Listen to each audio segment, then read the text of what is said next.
কিরে কি করছিস এটা? এটা কি করছিস? তুই তো জানিস আমি টাইম পেলেই কিছু না কিছু বানাতে থাকি, তাই ভাবলাম আর একটা নতুন জিনিস বানাই। কি? এটা হচ্ছে আমি পিচবোর্ড দিয়ে সিংহাসন বানাবো। কই দেখি একটু ঘোরা। মোটামুটি এখনো মানে বোর্ডটা কেটে তৈরি করছি, ঠিক আছে, এখনো হয়নি, জাস্ট কাটিংটা হয়েছে। এটা হচ্ছে সিংহাসন? আমার, হ্যাঁ এটা আমার ওই দুর্গা মা কিসের সিংহাসন? বানিয়েছিলাম। সিংহাসন তো আমাদের খুব সুন্দর আছে, মার্বেলের মতন। তাহলে কিসের মার্বেলের বানাই? নয় ওটা, যাই হোক কাঠের, ওটা ডিসটেম্পার দেওয়া। এইটা হচ্ছে পিচবোর্ডের একটা সিংহাসন বানাচ্ছি। এটা হচ্ছে আমার দুর্গা মায়ের জন্য। মানে যে দুর্গা ঠাকুরটা হাতে আমার বানিয়েছিলিস? দুর্গা মা, হ্যাঁ ওই দুর্গা মাকে আমি হাতে বানিয়েছি, যে উনি থাকবে, খুব কষ্ট করে রয়েছে ওখানটায়, বসতে পারে না, খুব কষ্ট করে। তাই অনেক দিনের মন থেকে মনে হচ্ছে যে একটুখানি যদি ভালো করে বানানো যেত, তাই ভাবলাম দেখি চেষ্টাটা চালাই, যদি পেরে যাই।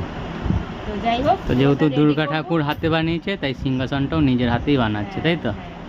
তো এই এই যে হচ্ছে আমাদের দুর্গা মা, দেখো কত সুন্দরভাবে বসে আছে মা, ওখানটা নিজের হাতে বানিয়েছে কিন্তু। কেমন হয়েছে সবাই এই যে জানাবে। লক্ষ্মী মা, এখানে হচ্ছে সরস্বতী মা, কার্তিক, আর এই যে গণেশ, গণপতি বাপ্পা, আর এই যে মা দুর্গা, আর এই যে অসুরকে বধ করছে, এখানে সিংহও আছে, আর কেমন এখানে হয়েছে হচ্ছে তোমরা আমাদের কি নাম জানো? কুবের। কুবের দেবতা। তো কেমন লাগছে অবশ্যই কমেন্টে জানিও মা দুর্গাকে। কাঠফুলটা দিয়ে কেমন লাগছে মাকে? ঠিক নিজের হাতে বর্ণালী বানিয়েছে।